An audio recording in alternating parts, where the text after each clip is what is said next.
This is pretty astonishing. But it's even more astonishing when you consider where Boris has stood on these issues over the last few years. 2011, Libya.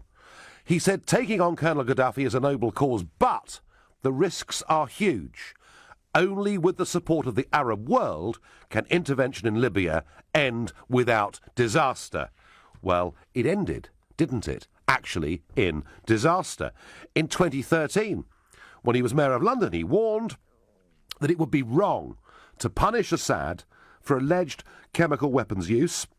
He said he believed that the American politicians would back Obama in doing it, but that the UK Parliament should think again about committing British personnel to this international alliance.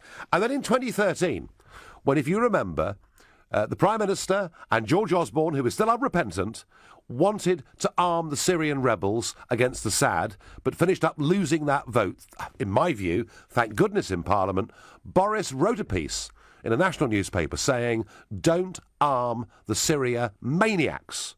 Johnson warns that arming Syrian rebels would be disastrous, adding to tough warnings issued earlier that day from Vladimir Putin. And he says later on in 2013, the delayed attack on Syria is good for Britain and the PM. By postponing military action, MPs have done the right thing. He then in 2014 says that Tony Blair needs psychiatric help following the decision to go to war in Iraq. So Boris, through all of these conflicts, has been saying exactly the same things that I've been saying, that don't go to war only as a last resort, and don't go for regime change unless you've got a long-term strategy. And then he becomes Foreign Secretary. Now, I don't know what happens to people inside the Foreign Office. I don't know what they put in the water. I've no idea what goes on, but suddenly he goes from being a dove to a sort of US neocon hawk. And I can't believe it.